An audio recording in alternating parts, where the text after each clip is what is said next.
ho jako akawuwo bwegaga okuyiwako amazzi tugenda kubikanga butukoze.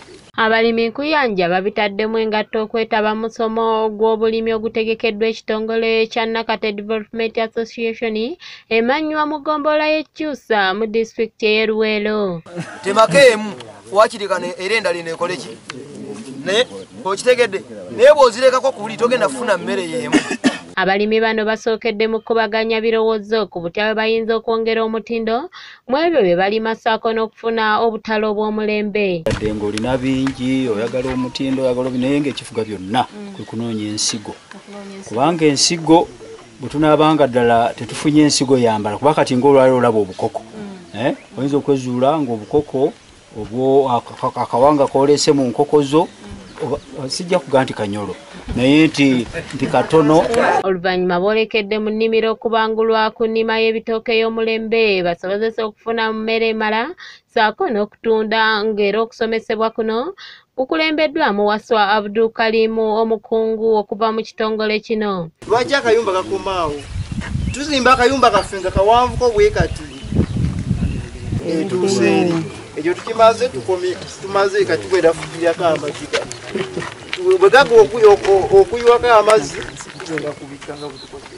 Wano abakugu abalala bwe basinzidde ne bakuutira abalimi b'e Luweero okkomya okuggwangamu amaanyi olw'ebbeeyi y'ebirime eri wansi wabula basigale nga bavumu ekimala era balemereko bafune mu mulimu gwabwe guno. Naye ng'ekirala ekitta ebitooke ndekako y'abaana oteekwa okulekako abaana nga tebasukka bameka ne bwe baba banyirira batya ate tolekaako baana nga bali sayidi emu omwana omu bwe baba bali bwe bati nga wano waliwo bangi bano bonna bateme goleka abayimiridde bwe bati naye muyina okulemerako omuzungu kyayita persistent okulemera ku nsonga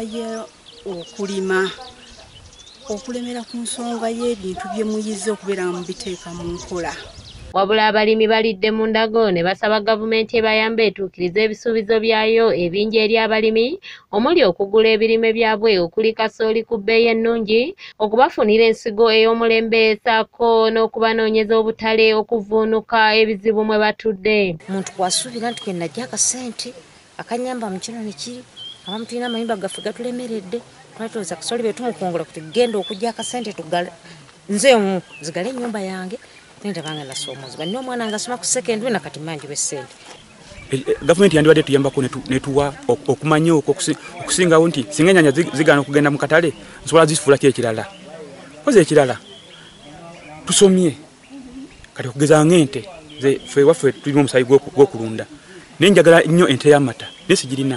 Mu kiseera kino yadde ng'abalimi bagezaako okukola embeera mwe bakolera tewoomya ddigobe olw'ebbula ly'obutale bw'ebintu byabwe ssaako n'embeera y'obudde ekyukakyuka entakera. Tumala gasimba ebisigosigo bwe bityo lwe tusaba tuweeyo ensigo eri ku mulembe tube nga naffe tusimba ku nsigo ey'omulembe. Mulimu ebintu oluusi bye tuba tumanyi ffe naye nga tetumanyi bisengeka kati omuntu nga bwabikusengekera ate okumanya kukola ki kweyongera. Ndi Barbara Nabukenya ku lwa ABS Television.